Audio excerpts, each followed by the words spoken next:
Eh bien, apparemment, le test micro est tout de bon. Ok, nickel. Voilà, les tests techniques sont bons. Houda, de ton côté, tout est bon? Oui, ça me semble. Bon, bah cool. Est-ce que ce serait OK pour toi avant d'entrer en matière, c'est-à-dire t'as certainement pioché entre l'une et l'autre question qui t'a été communiquée. Est-ce que je t'ai bien communiqué les questions, hein? Oui, oui. Ah oui, super. Est-ce que tu pourrais vraiment brièvement et comme tu le veux te présenter pour que ça puisse donner, donner l'occasion aux personnes qui vont entendre ce partage de s'identifier, de se mettre un peu dans tes bottes en fait. Ah oui, donc, tu as dit que c'était Ouda, que je vis à Bruxelles et que j'ai pris, là je travaille pas, mais je suis en formation full-time, mais à Gand, donc une ville qui n'est pas Bruxelles, mais qui est quand même en Belgique. Et donc du coup, cette formation-là, c'est un postgraduat, c'est après avoir repris des études plus artistiques il y a 5 ans. Okay. Et donc, si on veut, là, c'est une année supplémentaire que j'ai faite qui n'était pas du tout prévue, mais comme voilà, j'avais introduit c'est une formation qui est sur dossier, donc qui ne prend pas tout le monde. Okay. Et j'avais introduit un dossier un peu en mode on va tenter, on verra bien, sans pour autant savoir avec certitude que ce que j'allais faire pendant cette année, c'était ce que je voulais faire dans la vie. Okay. Mais donc du coup, là je suis cette formation qui est c'est sur 1 an, c'est une formation qui est très intensive et qui est en plus à Gand, donc il faut plus ou moins 1 heure de route, 1h20 porte-à-porte. Et ce qui fait que voilà, c'est un quotidien qui doit s'adapter, c'est des longues journées là-bas pour après revenir ici plus tard. Et c'est pas des horaires fixes, chaque jour est différent, chaque semaine c'est d'autres projets, c'est assez lourd, assez intensif, on apprend beaucoup, mais on apprend aussi beaucoup de soi et de ce qu'on aime et ce qu'on n'aime pas, et donc aussi de ce qu'on n'aime pas, quoi. Donc voilà, c'est un peu le contexte dans lequel ce ramadan a lieu cette année. C'est-à-dire entre deux villes, sans vraiment de structure ou de routine ou de stabilité quelconque. Avec aussi moi j'ai dû mettre mon travail un peu de côté cette année pour pouvoir faire cette formation, et donc du coup aussi sans entrée d'argent, sans travail quelconque, et donc du coup voilà, c'est un ramadan un peu particulier. Ouais, c'est serré, quoi. C'est serré. Ouais. Et donc là, en plus de ça, ce que tu me disais avant qu'on passe à l'enregistrement, c'est que tu étais en journée de jeûne aujourd'hui. Il y a des personnes qui vont pas comprendre, qui vont se dire comment, mais vous avez terminé en fait le ramadan, pourquoi ça jeûne encore comme si c'était pas assez. Oui, il y a le Shawwal après le Ramadan, et donc du coup ce n'est pas obligatoire, mais c'est une semaine après la fête où beaucoup de gens jeûnent 6 jours supplémentaires, ou même tout le mois, dépendant de ce que veulent les gens. Et donc du coup, comme le dernier jour, moi d'habitude je ne jeûne pas pour le mois après le Ramadan, mais comme en fait cette année je l'ai ressenti tellement comme beaucoup de jours, même si j'ai jeûné, j'étais pas là, pour moi c'était des jours où je n'ai pas pu rompre le jeûne avec la famille, ou c'était rompre le jeûne derrière un comptoir en mangeant des ramen, plein de choses comme ça. C'était assez frustrant, surtout le dernier jour. En fait, j'ai dû le passer à mon stage parce que je fais un stage en ce moment. Et donc, c'était pour moi un jour manqué que j'ai voulu finalement rattraper, mais en tout cas un peu Revivre. revivre et prolonger un peu le plaisir. Le goût, quoi. Voilà. Oui, non, mais moi je comprends tout à fait. D'ailleurs, voilà. Là, je suis en pause, on va dire. Mais à partir de la semaine prochaine, je prévois de faire le Shawwal. Il restera 3 semaines, donc 2 jours, 2 jours, 2 jours, quoi, 6 jours. Et je trouve que ça permet aussi une transition, en fait, entre un mois où il y a eu vraiment tout d'un bloc, et puis du jour au lendemain, boum, retourner à genre la vie normale. C'est tout à fait faisable, tout à fait ok, tout à fait voilà, tout à fait possible. Mais c'est vrai que cette petite transition, elle est aussi intéressante, d'autant plus que a priori, elle a aussi beaucoup de bénéfices, comme tous les jours où on jeûne de toute façon. Même si il se trouve qu'on est un peu au ralenti, et ça c'est une réalité aussi, quoi. C'est une vérité, surtout s'il y a de la fatigue. Déjà au préalable, c'est vrai que le jour où tu jeûnes, la lourdeur, elle est vraiment palpable, quoi, fort. Ben oui. Ok, d'accord. Et donc, alors, justement, pour revenir sur le cœur de ce petit entretien, comment est-ce que, quelle est la question que tu as piochée? Normalement, j'allais envoyer une liste avec presque 10 questions. Puis après, je dis non, faut arrêter de déconner. On réduit, on catégorise, mais on réduit, et comme ça, c'est plus simple. Et par quel angle de vue, toi, tu as envie d'aborder ce petit moment-là? Moi, j'avais vu la question par rapport au travail et les obligations du quotidien, que je trouvais assez intéressant pour ma part, justement, parce que c'est ça qui a posé le plus de problèmes en ce moment. Donc peut-être commencer par ça, et puis après je pense que tu peux choisir si tu as d'autres couches que tu aimerais aborder. Je peux te laisser le choix de la suivante, mais je pense que c'est un bon départ pour moi. Parfait. Commençons par cette question-là, que tu as commencé déjà à aborder en te présentant et en parlant déjà de la masse, en fait, de travail dans laquelle tu te trouves en ce moment. Ouais. Oui, clairement. Après, bon, c'est pas la première année où c'est justement ça tout le problème pour moi. C'est que pour vivre son jeûne, à mon sens, pleinement, un rythme, j'ai beaucoup de mal avec le rythme européen, on va dire. De se lever quelques heures après le Fajr et de dormir. Enfin voilà, c'est un rythme en fait qui, surtout dans les mois d'été, est juste invivable. Et en tout cas, le Ramadan n'est pas gérable pendant les mois d'été, et même début de printemps, parce qu'un quotidien est prenant et te demande d'être là et ne s'adapte pas à un nouveau quotidien ou à un autre rythme.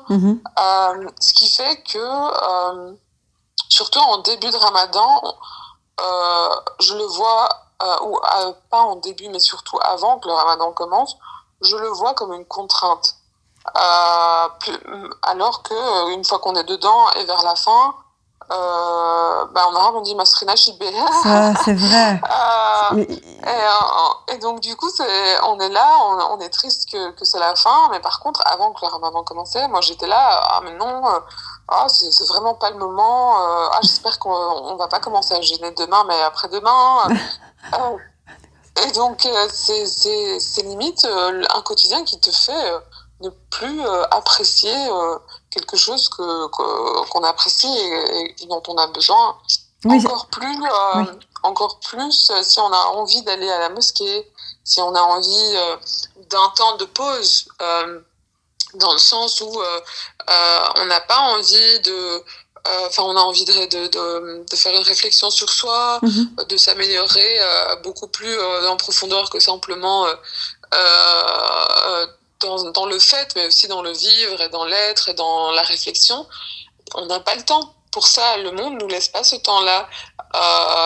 Et même quand on a envie de l'imposer en disant voilà, moi cette année-là vraiment je vais essayer de le faire, etc., etc. Moi cette année-là, aujourd'hui, cette année-ci, c'était impossible. C'est même quand je le disais par exemple à mon stage que c'est le dernier jour de jeûne, j'ai dû rester jusqu'à 22h30 à mon stage ce jour-là. Ah oui, tu l'avais communiqué. Oui, mais voilà, on ne s'est rien venu faire ce jour-là. Il y a un événement et c'est plus important en fait finalement que tout ce qu'on peut. Et donc c'est très très compliqué en fait de s'imposer ou d'imposer un autre quotidien et de trouver vraiment l'équilibre entre et tu en avais aussi parlé de la fatigue, sans oublier cette fatigue, puisque moi le fait de ne pas boire, de manger, finalement ça n'a rien à voir, ça n'a très peu finalement, c'est la moindre de mes contraintes, on va dire ça comme ça, souvent en été bien sûr, mais c'est la fatigue de ce mois.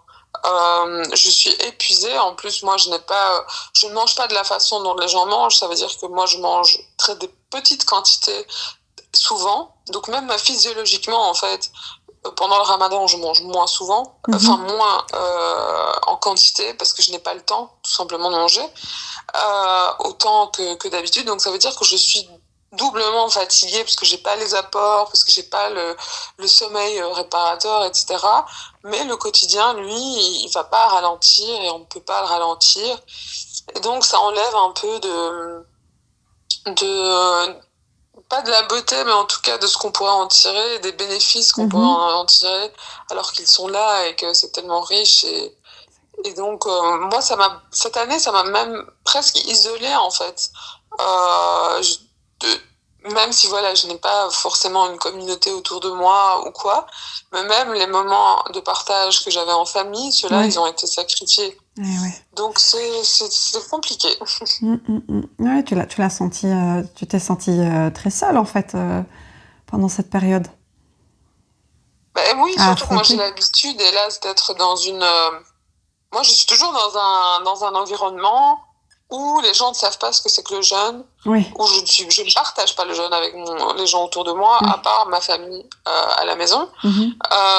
Et donc, je vis encore chez mes parents. Donc, c'est fort heureusement, en fait, que je vis encore chez mes parents, parce que ça me permet d'être entourée à ce niveau-là. Mais si je n'étais pas chez mes parents, mon quotidien et mon entourage en dehors, professionnel, il était pas du tout étranger à tout ça. Étranger à tout ça. Oui, en fait. Et donc c'était mais tu peux pas boire et tout. Enfin, ce genre de contexte-là. Oui, non, mais c'est ça. Et donc en plus, il faut expliquer. Voilà. Et c'est pas étranger dans le sens où j'ai l'habitude chaque année d'être dans ce contexte-là. Mais parfois, c'est plus dur quand même, surtout quand on est fatigué, qu'on a un emploi du temps chargé, qu'on doit être ailleurs qu'à la maison.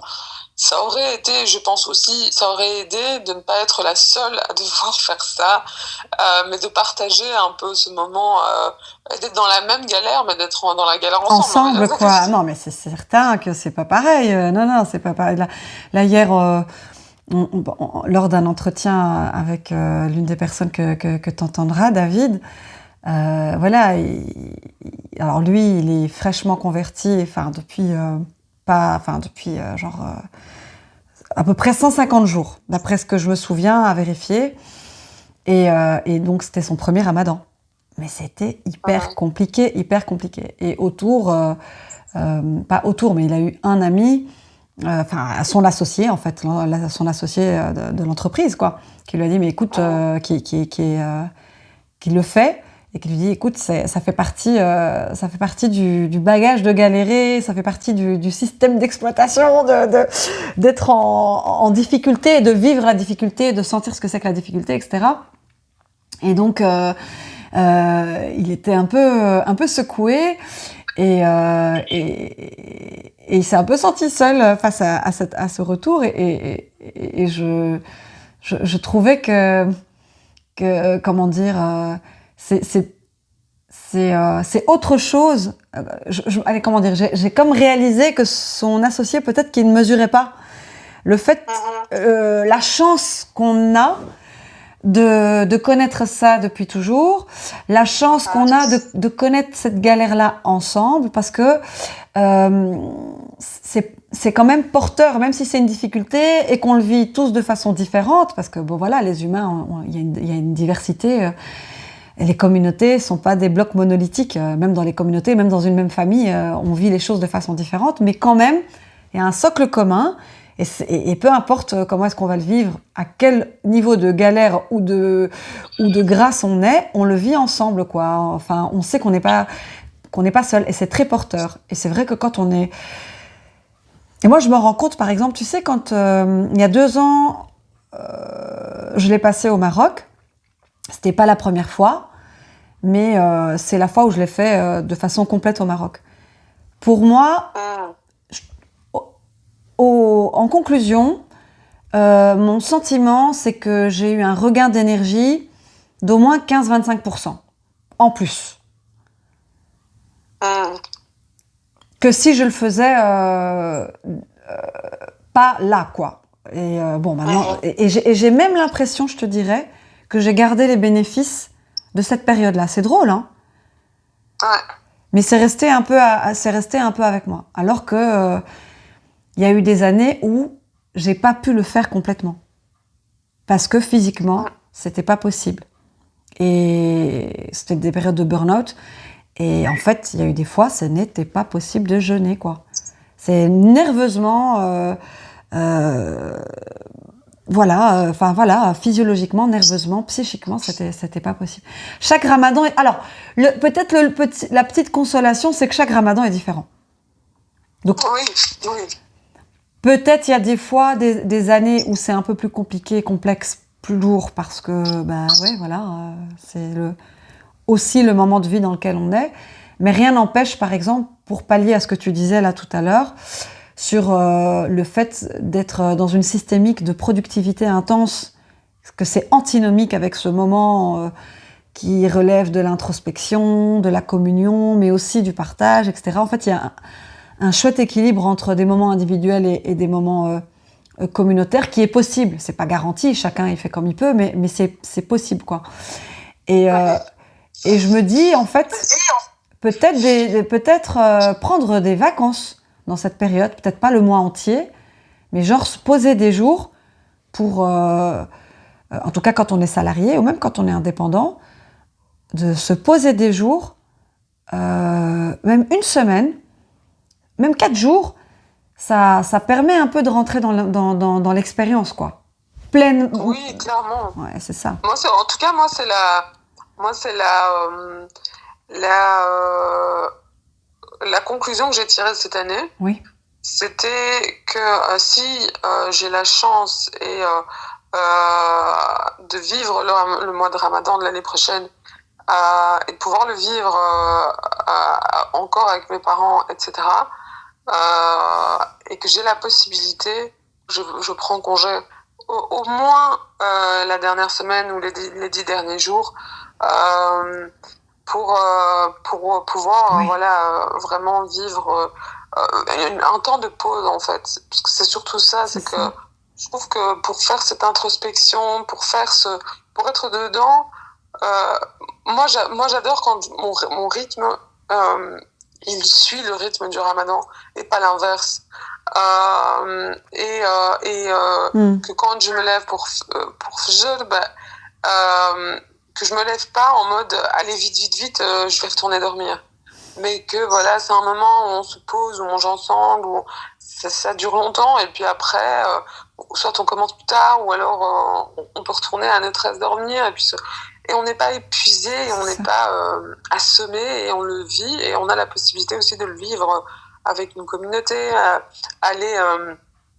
enfin voilà, on va rompre le jeûne en famille, mais avoir aussi l'énergie Et c'est ça aussi qui m'a beaucoup manqué cette Oui, année, c'est que même quand j'avais le temps, l'énergie, je ne l'avais pas pour prévoir d'aller faire un iftar ailleurs, oui, pour prévoir d'organiser quelque chose, d'aller. Moi, rien que, en fait, je suis là maintenant, ça va un tout petit peu mieux et encore, on n'en est pas là. Je suis à un point où le fait de voir quelqu'un en dehors et d'organiser ça, c'est déjà trop épuisant pour ah moi. oui, mais c'est ça. Et donc, prévoir le temps d'aller manger avec quelqu'un, c'était pour moi trop de contraintes. Et en plus, ça sacrifiait les seuls jours où Avec j'avais le tes temps d'aller parents. manger avec la famille. Voilà. Ouais. Mm. Donc j'ai beaucoup moins pu étendre en fait ou activer une potentielle communauté ou communion Oui, pendant ce mois-ci. oui, oui, tout à fait. Oui, oui, c'est ça. Et ce qui explique... Ah Et oui, vas-y, je t'écoute. Oui. ce qui était assez intéressant, c'est que donc j'étais en train de regarder les offres d'emploi, etc. Parce que bon, il va bien falloir à un moment donné.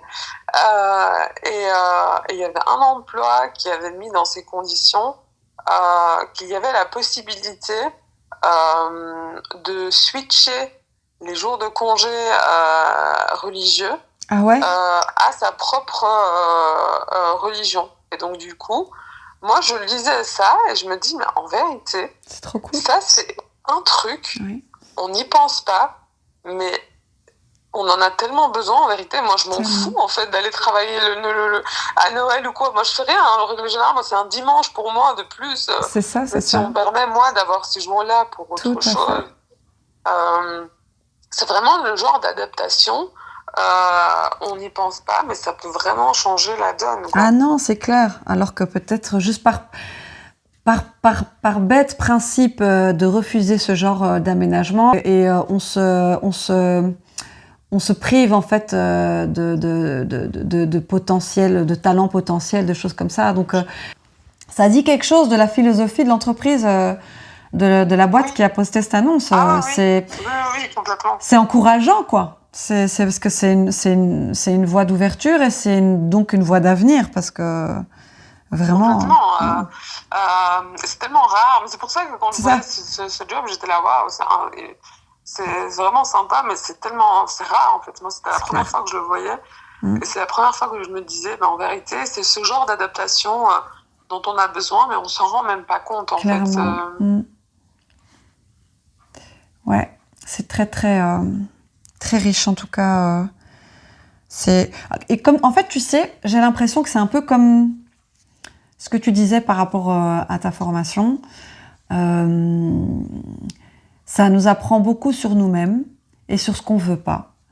Et là, en l'occurrence, c'est comme si cette période de galère, là, de difficulté, de lourdeur, par rapport à ce registre-là, de tes temps d'introspection, tes temps de retour à toi-même, etc., en fait, c'est comme si ça t'a mis aussi en lumière ce que tu ne veux pas ou ce que tu préfères.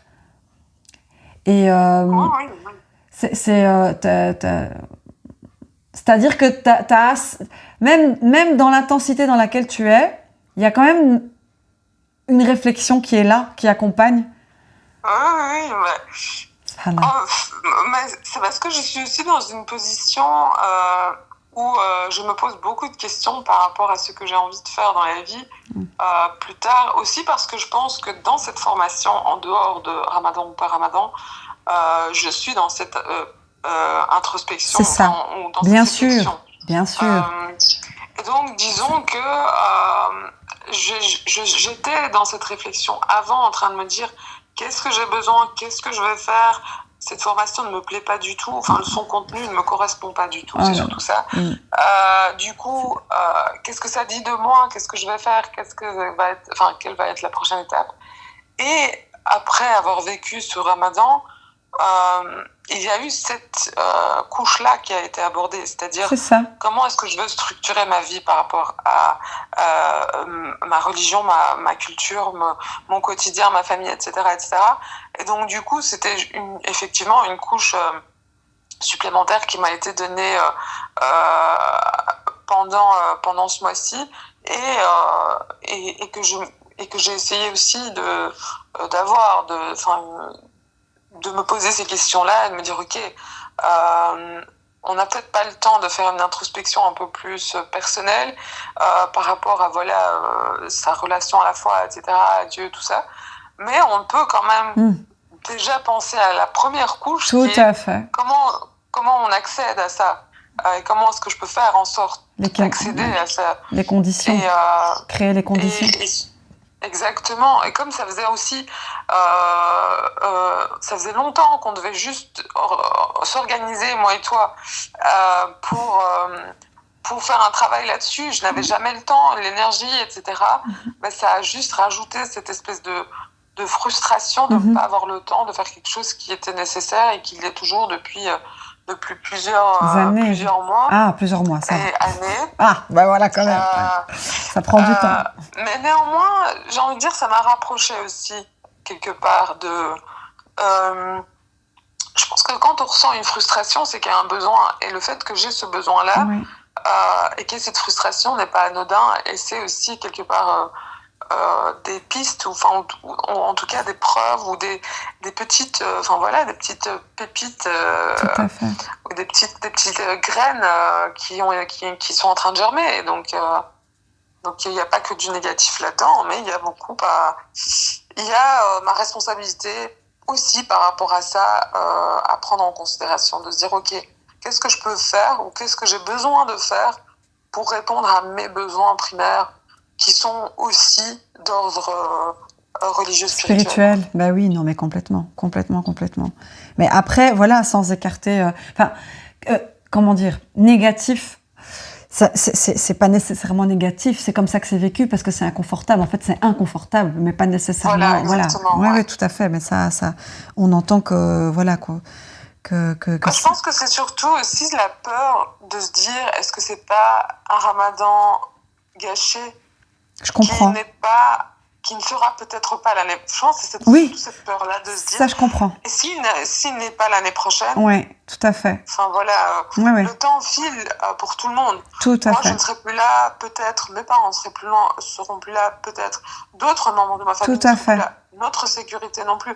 Donc, je pense qu'il y a aussi cette pression de voir que le monde autour de nous, il est tellement chaotique et il est tellement fragilisé en ce moment. Oui, tout à fait. Qu'il y a beaucoup trop de risques que tout change. Et donc, du coup, je pense, moi, en tout cas, je vis dans une peur par rapport à ça. Et donc, du coup, voilà, ça joue clairement dans la frustration qu'il y a. Oui, j'entends. Complètement. Et ça, bon, voilà, ça va être... Je comprends, vraiment, je comprends. À chaque ramadan, moi, je me prépare à la possibilité que ce soit le dernier. Et c'est pas forcément une préparation qui se fait dans la détente, quoi. Donc, mais c'est quelque chose qui est envisagé. Et je dirais que ça, c'est la force de ce mois-là, entre autres, parmi toutes les forces et les ressources que ça nous amène, même dans l'inconfort. En fait, ça va être une sorte d'exhausteur, en fait, de nos besoins. Ça va être une espèce de miroir qui va mettre fortement en lumière nos carences, nos névroses, nos abus. Parce que ça s'appuie tellement sur de la restriction, alors que nous, on est très habitués à l'opulence, la surabondance, voire l'accumulation. Mais à tous les niveaux, c'est même pas que de la matière, c'est aussi même dans la consommation d'informations, dans la consommation de relations, dans la consommation de divertissement. Une personne a témoigné du fait de la surabondance de programmes liés au Ramadan. Et elle-même était dans cette réflexion de se dire, mais même là-dedans, on est dans le trop, quoi. On est dans le trop et c'est de toutes parts, etc. Et c'est vrai que ça vient de toutes parts, parce que c'est vrai que c'est un mois qui est très inspirant, mais plus que ça, il mobilise énormément de choses, énormément d'enjeux. Et donc, du coup, c'est vrai qu'il y a un peu de la surenchère. Voilà, parce que l'air de rien, on est des produits de notre temps aussi. Et donc, notre rapport à la chose fait que... il n'est pas tout à fait épuré, en fait. On est des êtres de notre temps. Et c'est vrai que malgré tout ça, il y a une telle restriction et ça ralentit tellement les choses au niveau du métabolisme, au niveau de... on est tellement dans une espèce de frein comme ça que ça dénote avec l'environnement dans lequel on est, les habitudes qu'on a prises, les conditionnements, mais aussi toute une systémique en fait qui nous dépasse. Attention, c'est pas juste... parce que quand tu parlais de responsabilité, moi je suis d'accord avec toi. Et c'est important c'est important d'avoir cette notion-là en tête. Et dans le même temps, voilà, il y a aussi toute une systémique qui fait que tout est fait pour que ce soit compliqué. Par défaut, les conditions sont faites pour que ce soit compliqué. Maintenant, là où je suis d'accord avec toi, c'est où est-ce qu'on ajuste, on se retire, où est-ce qu'on décide de mettre les priorités. Est-ce que, je sais pas moi... Typiquement, par exemple, est-ce que j'ai 1 mois de vacances par an pour, on va dire, un contrat salarié classique. Je vais avoir 1 mois en moyenne de vacances par an. Est-ce que je retirerai pas quelques jours de ce mois-là pour les mettre dans ce mois-là justement? Ou est-ce que je m'adapte contre vents et marées pendant le mois de Ramadan et puis les prochaines vacances, elles viendront et je me reposerai à ce moment-là. Tu vois, il y a plein... Il y a un espace pour lequel on peut avoir un peu de maîtrise, mais c'est vrai qu'on doit aussi reconnaître que c'est difficile, quoi. Et voilà, je dirais qu'on a... Franchement, d'autant plus de mérite, en fait. Vraiment. Même si c'est pas parfait. Et que même parfois, c'est catastrophique, voire chaotique. Mais il y a un élan derrière qui est beau. Il y a un élan derrière qui est beau, qui est sincère. Ouais, non, clairement.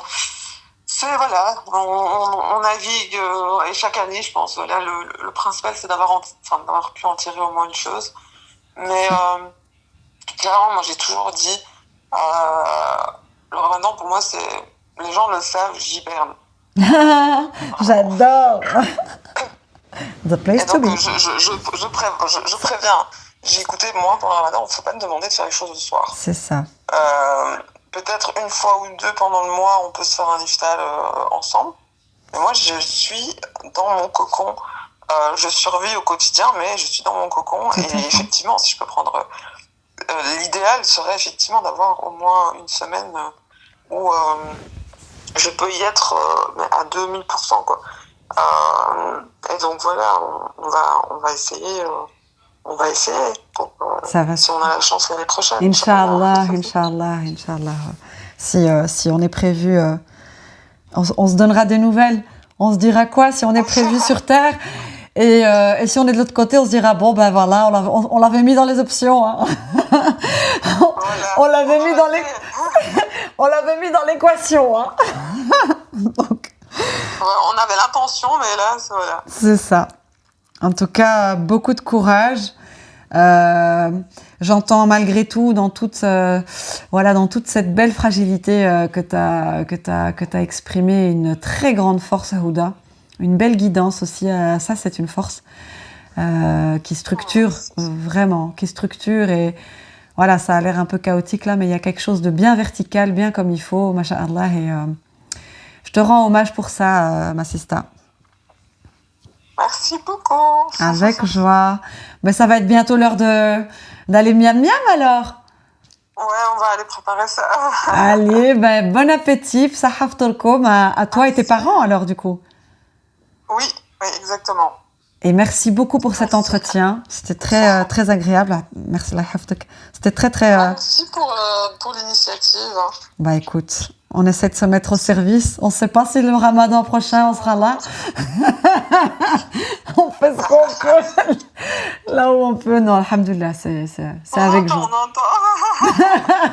C'est avec joie. Je suis depuis que je suis petite... voilà, je suis au service. C'est pas parfait, mais on fait. Tu fais bien, en tout cas. Allah yahfadek, merci beaucoup. À tout bientôt, on se voit bientôt. À tout bientôt, hein, une bonne soirée à toi. Merci beaucoup, bon appétit. Slama. Merci. Trop bien.